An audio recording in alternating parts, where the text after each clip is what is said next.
Eleanor Wright gripped the controls of her small shuttle as warning lights flashed across the dashboard. The engines sputtered and black smoke poured from the rear compartment. The peaceful survey mission to Nexus 9 had gone terribly wrong. Mayday, Mayday, this is Commander Wright. My shuttle is going down on the northern continent. Coordinates. She glanced at the navigation system as it flickered and died. Unknown. I repeat, coordinates unknown. Only static answered her call. The dense atmosphere of Nexus 9 was known to block communications. Eleanor braced herself as the shuttle plummeted toward the planet's surface. The craft shook violently as it crashed through the canopy of massive purple-leaf trees and slammed into the ground. When Eleanor opened her eyes, sunlight streamed through a jagged tear in the shuttle's hull. Her head throbbed and a thin line of blood trickled down her arm. She unbuckled her harness and checked the emergency beacon. Dead. The communication system was also destroyed. Great, she muttered. Just great. Eleanor gathered what supplies she could salvage: a medical kit, some ration packs, a portable water filter, and her personal data pad. The standard-issue laser pistol went into her holster, though she hoped she wouldn't need it. Outside, the alien forest towered above her. Massive tree trunks stretched hundreds of feet into the sky, their purple leaves blocking most of the sunlight. Strange calls echoed through the woods, and something that looked like a cross between a butterfly and a jellyfish floated past her face. Eleanor checked her data pad. The Starseeker, her ship, would be looking for her, but in this dense forest they might never spot the crash site. She needed to find higher ground. As she hiked through the undergrowth, Eleanor's thoughts turned to the briefing she'd received before the mission. Nexus 9 was largely unexplored, but initial scans had shown it was rich in rare minerals. What the briefing had glossed over was the planet's reported connection to the Orcs. The Orcs. Even thinking the name made Eleanor shiver. Every spacefaring species knew about the Orcs, the deadliest predators in the known galaxy. Rumors said they could tear through starship hulls with their bare claws and had wiped out entire colonies. Most people believed they were just mindless killing machines. As the alien day wore on, Eleanor found herself climbing a steep ridge. The effort made her injured arm throb, but the higher elevation might help her signal get through to the Starseeker. The sound came without warning, a low, rumbling growl that seemed to vibrate the air itself. Eleanor froze, her hand moving slowly to her pistol. From between two massive tree trunks, a shape emerged. At first, Eleanor thought it was a boulder, but boulders didn't move, and they certainly didn't have glowing amber eyes. The Orcs stood, nearly 8 feet tall.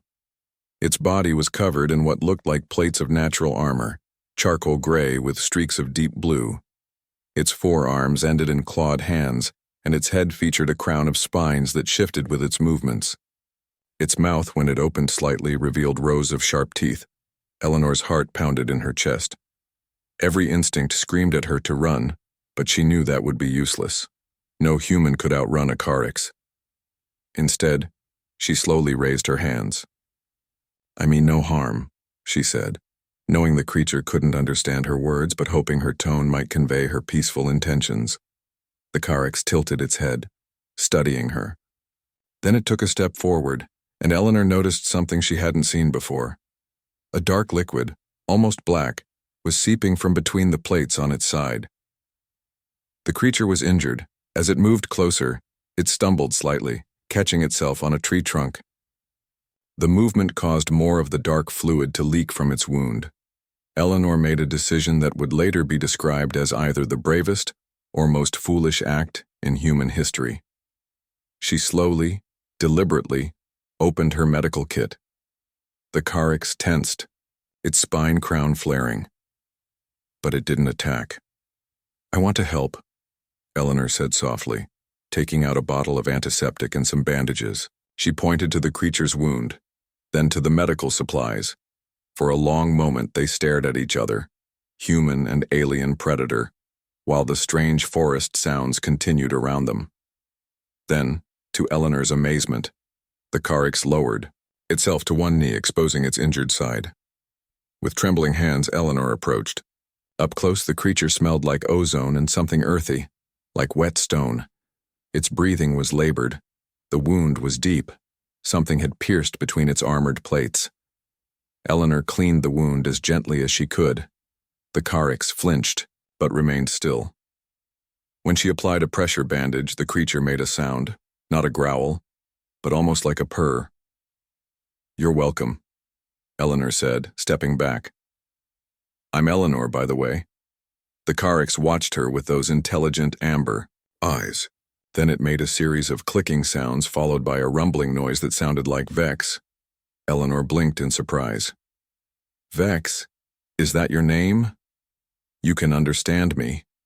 The creature, Vex, made another sound, then slowly reached out with one clawed hand. Eleanor held her breath as the massive hand gently touched her injured arm. Vex made another purring sound, then reached into a pouch-like fold in its armored skin. It pulled out something that looked like a leaf, crushed it in its palm, and held it out to Eleanor. "For me?" She took the crushed leaf hesitantly. It gave off a minty smell. Vex pointed to her wound, then to the leaf. Understanding dawned. "Medicine? This is medicine?" Eleanor carefully applied the crushed leaf to her cut. Almost immediately, the throbbing pain subsided. As the alien sun began to set, casting strange shadows through the purple forest, Eleanor realized she was in an unprecedented situation. No human had ever reported a peaceful encounter with a Carix. All anyone knew were stories of violence and fear. "We've been wrong about you, haven't we?" she whispered. Vex made a series of clicks and rumbles that Eleanor couldn't understand, but somehow in those intelligent eyes, she sensed something that transcended language. A connection, a mutual curiosity. That night, as the temperature dropped, Eleanor built a small fire. To her surprise, Vex gathered more wood when it started to burn low. They sat together beside the flames, predator and human, two beings from different worlds finding common ground in their shared need for survival. Eleanor made notes on her datapad as Vex watched with interest. "The galaxy will never believe this," she murmured. As strange stars appeared through gaps in the forest canopy, Eleanor couldn't help but wonder what Captain Rogers and the crew of the Starseeker would think if they could see her now. Sharing a campfire with the most feared species in the galaxy. What she didn't know was that this unlikely friendship would soon shake the foundations of galactic society and expose centuries of lies. Captain Alan Rogers paced the bridge of the Starseeker, his face lined with worry. It had been 2 days since Commander Wright's shuttle had gone down on Nexus 9, and the search teams had found nothing. "Play the message again," he ordered. The communications officer nodded. "Yes, sir." Eleanor's voice filled the bridge, broken by static. "Commander Wright alive. Made contact with Carix. Peaceful. Everything we know is wrong." "And still no coordinates?" Rogers asked. "No, sir. The message. Cut off. Looks like her power source died." Rogers ran a hand through his short gray hair. "Carix. Peaceful. Those are two words I never expected to hear together." The bridge doors slid open, and a tall man in a black uniform stepped through. His insignia identified him as Galactic Confederation Intelligence, not regular space fleet. "Captain Rogers? I'm Agent Kyle Patterson. I understand you received a message from your missing officer." Rogers stiffened. "News travels fast. When it concerns the Carix, the Confederation takes notice." Patterson's voice was smooth, his smile practiced. "I'll need a copy of that message and all search data you've collected." "Of course," Rogers said, hiding his unease. "May I ask why intelligence is involved in a simple rescue operation?" Patterson's smile didn't reach his eyes. "Simple? Your officer claims to have made peaceful contact with the most dangerous species in the galaxy. That's hardly simple, Captain. She's a reliable officer. Or she's been compromised." Patterson handed Rogers a data chip. "New orders. Effective immediately. I'm taking charge of this operation." Rogers inserted the chip into his console and read the orders. His face darkened. This can't be right. These orders authorize lethal force against Commander Wright if she resists extraction. Standard protocol for Carrick's contamination cases. Contamination? She's my first officer, not some lab specimen. Patterson leaned closer.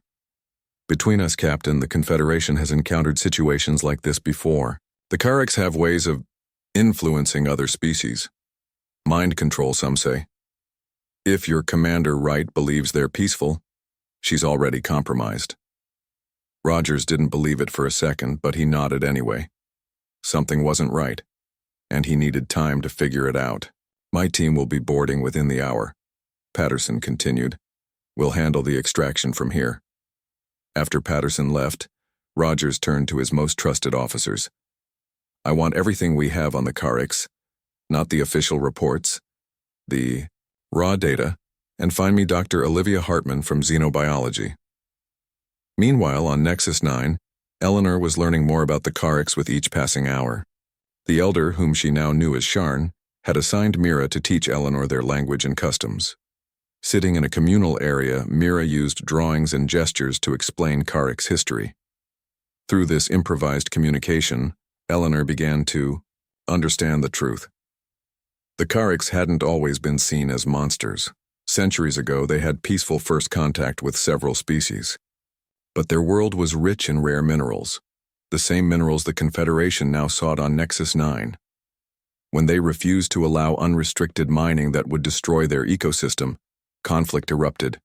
The Carricks were powerful fighters when threatened, but they weren't aggressors. After losing their homeworld, they became nomadic, settling on uninhabited planets like Nexus 9. But the Confederation labeled them as dangerous predators, justifying military action against them wherever they were found. Eleanor's datapad remained dead, but she had started a journal using materials the Carricks provided, thin sheets of a paper-like substance made from local plants. The galaxy's most feared predators, she wrote, are actually refugees protecting themselves from us. That afternoon, Vex led Eleanor to a sacred place, a clearing where the massive purple trees grew in a perfect circle around a small pool of crystal-clear water. Other Carricks were already gathered there, sitting quietly. Vex guided Eleanor to sit beside him. The elder Sharn stepped to the edge of the pool and made a series of sounds that seemed more musical than the usual Carrick speech. As he spoke, the water in the pool began to glow with a soft blue light. Images formed in the glowing water, Carrick's history told in pictures. Eleanor saw their original homeworld, beautiful and thriving. She saw first contact with other species, including humans. She saw the mining operations that scarred the land, the resistance, and finally the wars that drove them from their home. When the images faded, Sharn turned to Eleanor and spoke slowly in the human language. Now, you understand. Eleanor gasped. You can speak our language? Little, Sharn replied with obvious effort. Learn long ago. Few remember now. That evening, as Eleanor sat with Vex outside her dwelling, she heard a sound that didn't belong in the forest, the distant whine of shuttle engines. My people, she said, pointing upward. They're coming for me. Vex made a concerned sound and gestured for her to follow him urgently. As they moved through the settlement, other Carricks were already mobilizing. Some were helping younglings into hidden shelters, while others took up defensive positions. Wait, Eleanor said, trying to slow Vex down. There's no need for this. They're coming to rescue me, not attack you. Vex made a series of frustrated clicks and pulled her toward a ridge overlooking a clearing. Pointing through the trees, he showed her not one shuttle, but 3, and they weren't the sleek silver craft of the Starseeker. These were black, bearing the insignia of Confederation Special Forces. Those aren't my people, Eleanor whispered. Not directly, anyway. The shuttles landed, and soldiers in full battle. Armor poured out, weapons ready. Leading them was a man in a black uniform, Agent Patterson, though Eleanor didn't know his name yet. Commander Eleanor Wright. His amplified voice boomed through the forest. By order of the Galactic Confederation, surrender yourself for medical evaluation and debriefing. You have been exposed to a dangerous xenobiological influence. Eleanor turned to Vex. I need to talk to them, explain what I've learned. They'll listen. Vex made a negative sound and mimicked someone talking, then being shot. You've tried this before, Eleanor realized. Someone else tried to speak for your people and they were killed. Vex confirmed with a solemn nod. Back on the Starseeker, Captain Rogers was meeting secretly with Dr. Olivia Hartman, a woman whose controversial theories about the Orcs had nearly ended her career. Everything in Eleanor's message aligns with my research, Hartman said, her eyes bright with excitement. The Orcs aren't predators, they're refugees, and they're highly intelligent. Why would the Confederation lie about this? Rogers asked. Resources, said communications specialist Gabriel Martinez, who had joined them along with security chief Naomi Clark. The planets the Orcs choose are always rich in something valuable. And fear is a powerful tool for control, added Clark.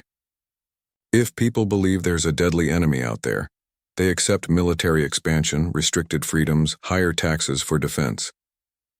Rogers made his decision. We need to reach Eleanor before Patterson does. Naomi, select a small team. People you trust completely. Gabriel, I need you to jam any communications between those Special Forces shuttles and their command. Olivia, gather everything you have on the Orcs, especially anything that proves peaceful contact is possible. What's the plan, Captain? Clark asked. Rogers' face was grim. We're going to commit treason to save our first officer and possibly prevent a genocide. On Nexus 9, Eleanor was torn between staying hidden with the Orcs and trying to reason with the Confederation forces. The decision was made for her when a young Orc, barely more than a child, wandered too close to the soldiers and was spotted. The soldiers raised their weapons. Without thinking, Eleanor broke cover and ran between them and the child. Stop. Don't shoot. The soldiers hesitated, surprised to see a human protecting a Orc. Agent Patterson pushed through their ranks. Commander Wright, step away from that creature. It's a child, Eleanor said firmly. And the Orcs aren't what we've been told. They're intelligent, peaceful unless threatened, and they have a rich culture and history. Patterson's face hardened. They've already gotten to you. Men, secure. The commander for decontamination. Two soldiers moved toward Eleanor but stopped when a rumbling growl came from the forest. Vex stepped out of the shadows, followed by Krell and several other Orcs warriors.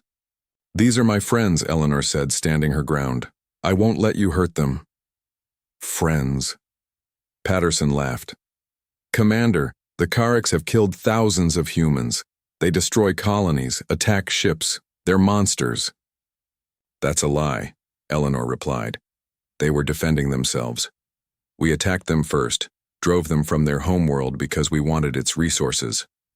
Patterson's smile vanished. Men, take aim. The commander is compromised beyond recovery. Before they could fire, the sky lit up with the engines of another shuttle, this one bearing the Starseeker's insignia. It landed between the Confederation forces and the Orcs, its doors opening to reveal Captain Rogers, Dr. Hartman, and a small team. Stand down, Patterson, Rogers called out. By order of Fleet Admiral Harrison. Patterson hesitated. You're bluffing. Harrison would never countermand a Confederation intelligence operation. He did when I showed him this. Rogers held up a data chip. Dr. Hartman's complete research on the Orcs, including evidence of previous peaceful contacts that were covered up. The Admiral was quite interested to learn he'd been lied to all these years. Morning came with shafts of golden light breaking through the purple canopy. Eleanor woke to find Vex already awake, crouched nearby, watching her with those intelligent amber eyes. Her datapad showed that a full local day had passed since the crash. The Starseeker must be looking for me by now, Eleanor said, more to herself than to the Orcs. To her surprise, Vex made a series of clicks and gestured upward, then made a sweeping motion with one clawed hand. You understand? They're searching. Eleanor pointed up as well. Vex nodded, an unmistakably human gesture that left Eleanor stunned. You've studied us, she realized. Your people have watched humans before. Vex rose to his full height and pointed to the ridge Eleanor had been climbing when they met. Then he pointed to his own chest, made a wide gesture encompassing the forest, and finally pointed to a distant mountain peak visible through a gap in the trees. Your home is that way? You want me to go with you? The Carricks made an affirmative rumble and began walking slowly, checking to make sure Eleanor followed. As they traveled, Eleanor noticed Vex stopping occasionally to touch trees or rocks, making those clicking sounds. Once he bent down to examine tracks in the soft earth and made a wide detour around them. Avoiding something dangerous? Eleanor asked. Vex made a growling sound and mimicked claws slashing. Even the Carricks have things they fear, Eleanor noted in her datapad. This contradicts everything we've been told about them being apex predators that fear nothing. By midday, they reached a small stream. Vex showed Eleanor which fruits were safe to eat, crushing them first and smelling them before handing them to her. The sweet, tangy pulp helped wash down her bland ration bars. While they rested, Eleanor attempted more communication. She pointed to herself. Human. Then to Vex. Carricks. Vex made a correction sound and said something that sounded like Carrixa. He then pointed to a rock, made his clicks, then pointed to Eleanor, waiting. You want me to try saying your word for rock? She attempted to replicate the clicks and whistles. Vex's spine crown flattened in what seemed like amusement, but he nodded encouragingly. Over the next few hours, they developed a rudimentary vocabulary. Eleanor learned that the Carricks' language was complex, using sounds humans could barely hear and subtle changes in their spine crowns to convey meaning. All this time, we thought you were just mindless killers, Eleanor said during a rest break.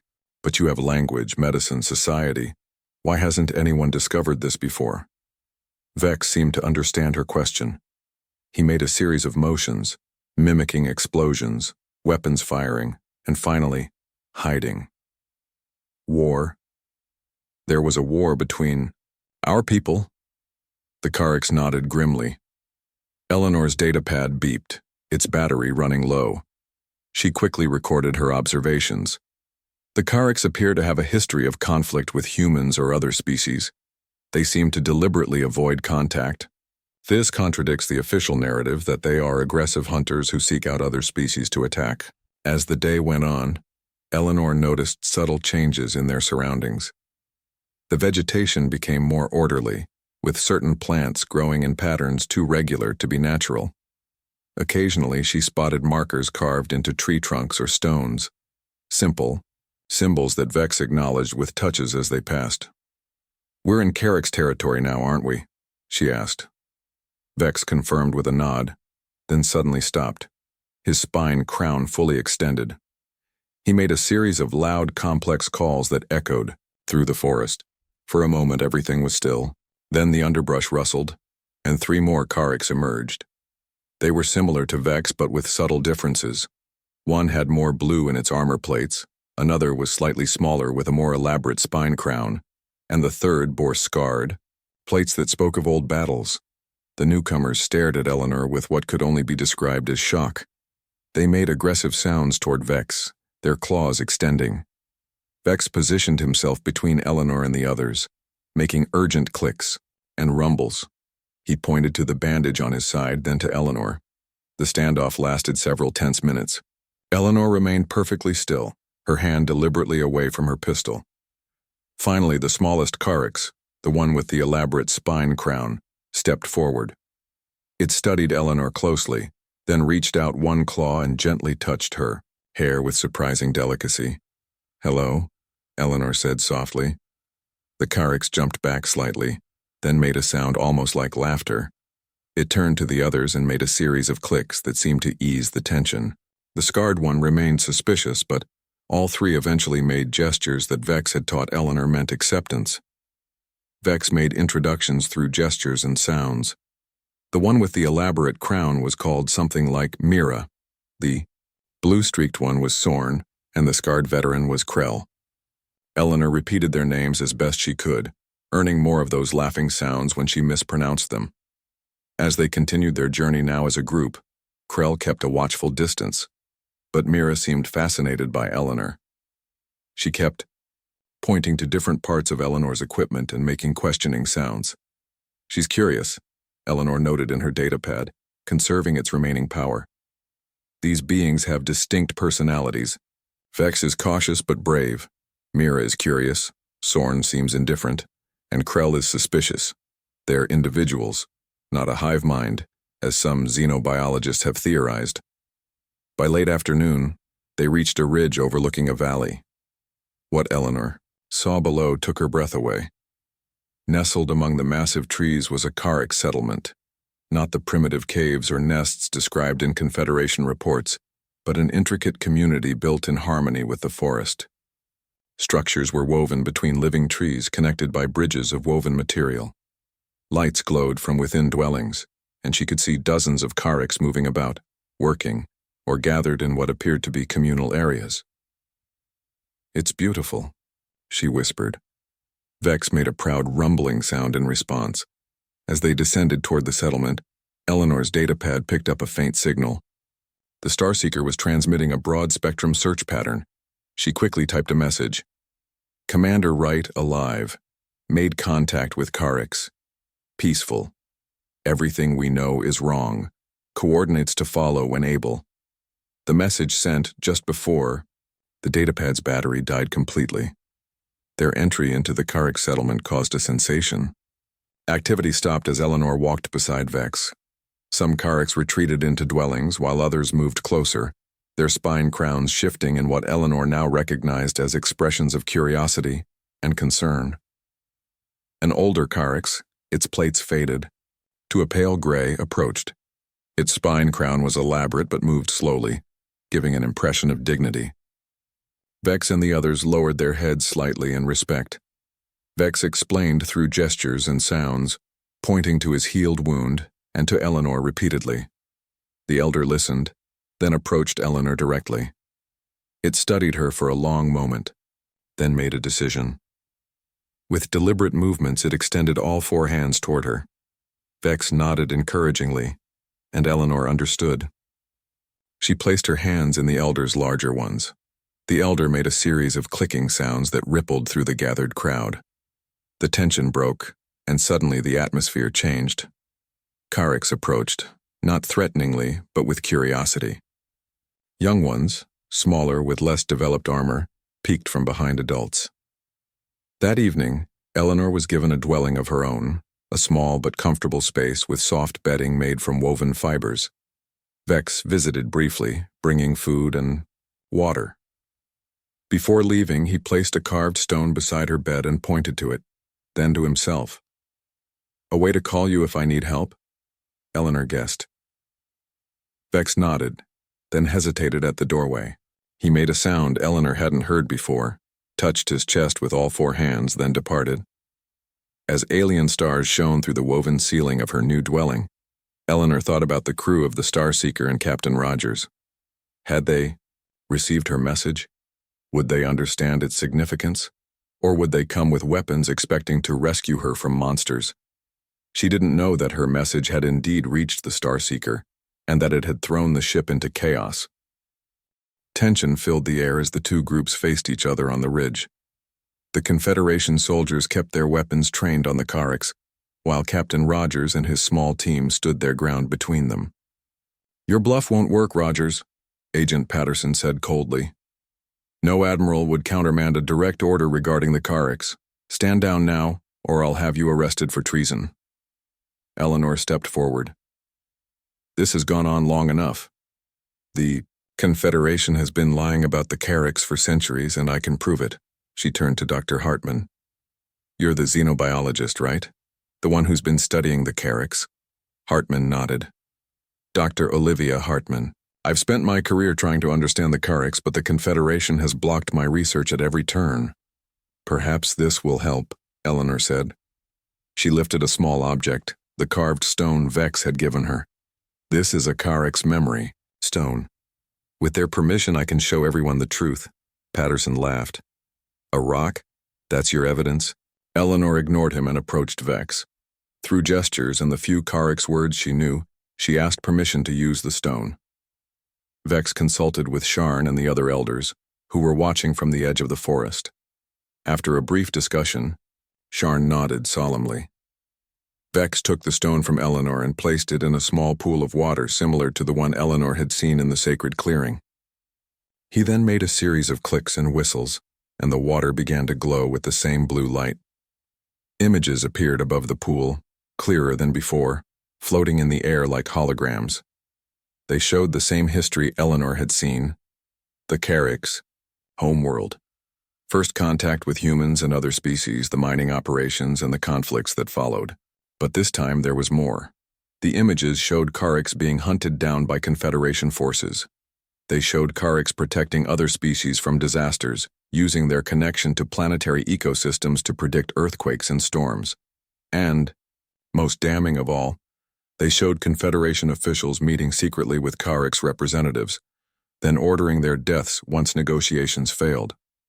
"My God," Rogers whispered. "How long has this been going on?" 273 years, Dr. Hartman said, her voice tight with anger. "That's when the first Carricks-human war started. The official records say the Carricks attacked human colonies unprovoked, but I always suspected it was the other way around." The images continued, showing the Carricks settling on Nexus 9 and other remote worlds, only to be found and attacked again and again. Each time they defended themselves, earning their reputation as fierce warriors. Patterson's face had gone pale. "These images could be fabricated. The Carricks are manipulating you." "I don't think so," Rogers said, nodding to Gabriel Martinez. "Gabriel, are you recording this?" "Every second, Captain," the communications specialist confirmed, adjusting the settings on his equipment. "And I'm broadcasting it on all Confederation frequencies." Patterson's eyes widened. "You can't do that. This is classified information." "Not anymore," Rogers said firmly. Eleanor watched the faces of the Confederation soldiers. Many of them looked shocked, confused, and some even lowered their weapons. These weren't evil men, she realized. They were soldiers following orders based on information they'd always believed was true. One of Patterson's officers removed his helmet. "Sir, is this true? Have we been fighting a war based on lies?" Patterson didn't answer. Instead, he drew his sidearm and fired, not at the Carricks, but at the memory stone. The shot was precise, shattering the stone and ending the projection. "That's enough treason for one day," he snarled. "All of you are under arrest." What happened next was so fast that Eleanor barely had time to register it. Patterson swung his weapon toward her, but before he could fire, Vex moved with astonishing speed. The Carricks tackled Patterson, pinning him to the ground without hurting him, showing remarkable restraint for a creature of such strength. The Confederation soldiers hesitated, uncertain whether to defend their commander or stand down. Captain Rogers seized the moment. "Your commander just tried to murder a fleet officer to cover up a Confederation crime," he said loudly. "Each of you needs to decide right now where your loyalty lies, with the truth or with a lie that's led to countless deaths." For a tense moment, no one moved. Then, one by one, the soldiers lowered their weapons. "Smart choice," Security Chief Naomi Clark said, her own weapon still ready just in case. While Rogers and his team secured Patterson and spoke with the soldiers, Eleanor turned to Vex and the other Carricks. "I'm sorry about the memory stone," she said, picking up a fragment of the shattered artifact. Vex made a dismissive gesture and pointed to the ridge where Sharn and several other elders were approaching. The elderly Carricks carried something in his four hands, a much larger memory stone, its surface covered in intricate carvings. "Original," Sharn said in his halting human speech. "Not copy," Dr. Hartman gasped. "That's remarkable craftsmanship. The complexity of those symbols. How old is this artifact?" Sharn held up 3 clawed fingers, then made a sweeping gesture at the sky. 300 years? Hartman guessed. Sharn shook his head and pointed to the stars that were beginning to appear in the darkening sky. 300 cycles of stars? Eleanor suggested. 300 orbital periods? Sharn nodded. That would make it thousands of Earth years old, Hartman said, her voice filled with awe. While they spoke, Martinez approached with his communication equipment. "Captain Rogers wants me to set up." 1 month after the events on Nexus 9, Eleanor Wright stood on the observation deck of the Galactic Confederation's Central Station orbiting Earth. The massive space station had once been a symbol of human achievement and military might. Now, it served as neutral ground for the most important diplomatic gathering in galactic history. Eleanor adjusted her new uniform. Gone was the simple blue of a Starseeker commander. Now she wore the white and silver of the newly formed Joint Species Diplomatic Corps, with a unique insignia that combined human and Karic symbols. "Nervous?" Captain Rogers asked, joining her at the viewport. He too had a new uniform and title: Fleet Liaison to the Karic's Alliance. "Terrified," Eleanor admitted. "I'm about to address representatives from 27 species, most of whom thought the Karics were monsters until a month ago." "If anyone can do it, you can," Rogers said with a smile. "After all, you befriended the galaxy's deadliest predator." Eleanor laughed. "Vex isn't so scary once you get to know him." As if summoned by his name, Vex appeared in the doorway. The Karics had adapted surprisingly well to life on the station. He wore a special translator device developed by Dr. Hartman that converted his clicks and rumbles into human speech, and human words into sounds the Karics could understand. "The council is ready," Vex said, his translated voice deep and slightly mechanical.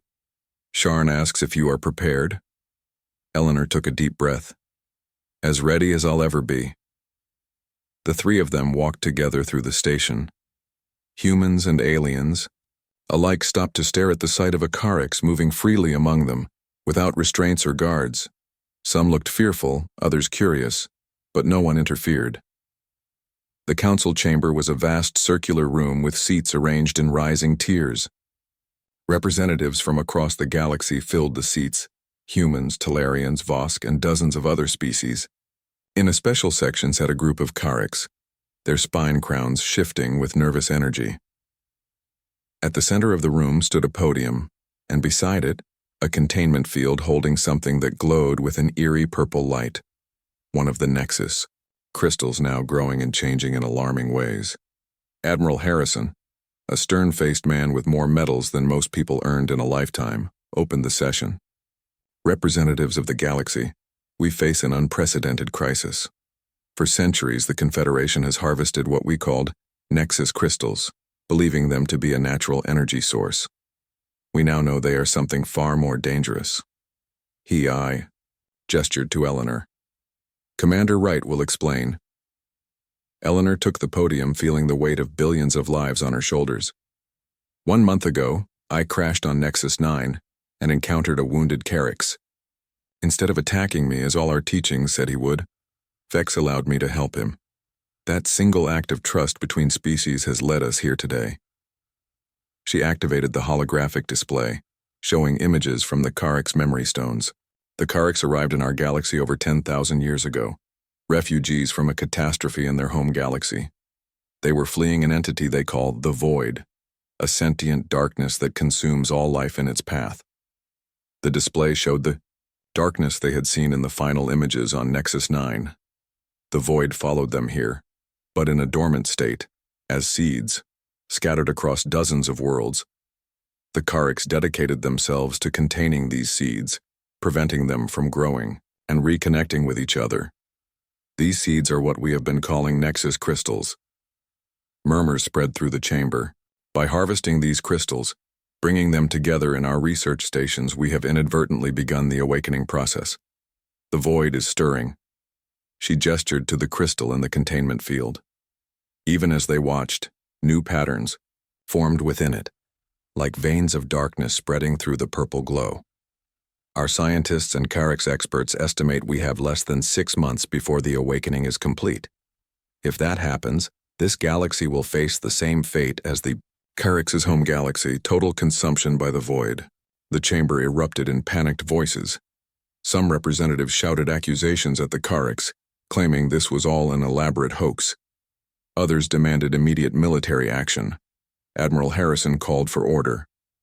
"We have verified the Karics. Information through multiple sources. This threat is real. The question is, what do we do about it? Eleanor looked to where Sharn sat with the other Karix elders. The ancient being nodded encouragingly. The Karix have a plan, Eleanor continued when the noise subsided. For millennia they have studied the void, looking for weaknesses. They believe they have found one, but it will require something unprecedented. The combined effort of every spacefaring species in the galaxy. She activated another display, showing a massive device of alien design. This is the Harmony Array. It must be built at the galactic core, where the gravimetric energies can power it. When activated, it will generate a field that will force the void back into dormancy and allow us to safely contain the crystals once more. A Talarian representative stood, his tentacles waving in agitation. Why should we trust the Karix? They were our enemies just weeks ago. Eleanor had expected this question. They were never our enemies. That was a lie told to justify exploitation of resources and military expansion. The Karix have spent thousands of years protecting us from a threat we didn't even know existed. Vex stepped forward. May I speak? He asked through his translator. Admiral Harrison hesitated, then nodded. I understand your fear, Vex said, his translated voice echoing through the chamber. For generations your kind has feared mine. We were the monsters in your stories, the demons in the dark? But look at us now. He gestured to Eleanor, then to Rogers and the other humans who had stood with them on Nexus 9. One human showed kindness where she could have shown fear. One human treated a wound instead of causing one. That small act began a change that now encompasses the galaxy. If humans and Karix can move beyond centuries of hatred, cannot all species find common ground in the face of extinction? The chamber fell silent. Then slowly, a Vosk representative stood, a member of a species known for their warlike nature and long-standing hatred of the Karix. The Vosk Empire has fought the Karix for generations, the representative said, his scaled face impassive. We have lost countless warriors to their claws, but we have also lost worlds to the darkness that grows within these crystals. If the Karix know how to stop this threat, the Vosk will listen. One by one, representatives from other species stood, pledging support. Not all were convinced. Some demanded more proof, others wanted guarantees. But the tide was turning. As the discussion continued, Eleanor stepped back from the podium. Vex joined her. You did well, he said. Sharn is pleased. Eleanor smiled wearily. This is just the beginning. Building the Harmony Array will take resources and cooperation on a scale never seen before. But it is possible, Vex said. Because of you. Eleanor shook her head. Because of us. If you hadn't trusted me that day in the forest, none of this would be happening. The council session lasted for hours as details were debated and plans were made. By the end, a historic accord had been reached. The Galactic Unity Pact, signed by representatives of all 27 species, including the Karix. 3 months later, construction of the Harmony Array began at the galactic core. Ships from across the galaxy brought materials and workers. Species that had been enemies for generations worked side by side. The Karix shared technology they had kept hidden for millennia, while humans contributed their unique adaptability and problem-solving skills. Eleanor split her time between the construction site and diplomatic missions to worlds still hesitant about the alliance. Vex accompanied her as the official Karix representative, their friendship becoming a symbol of the new era. Not everyone embraced the changes. Some Confederation officials who had perpetuated the lies about the Karix were brought to justice. Others went into hiding, forming resistance groups that claimed the Karix had mind-controlled the galactic leadership. Agent Patterson, who had been imprisoned after the events on Nexus 9, escaped during transport and vanished. Rumors placed him with these resistance groups planning something dangerous. Despite these challenges, the work continued. As the array neared completion, the signs of the Void's awakening grew more pronounced. The harvested crystals pulsed with increasing energy, and strange phenomena were reported near their containment facilities, shadow-like entities moving through solid matter, equipment functioning without power, and personnel reporting the same. nightmare of endless darkness.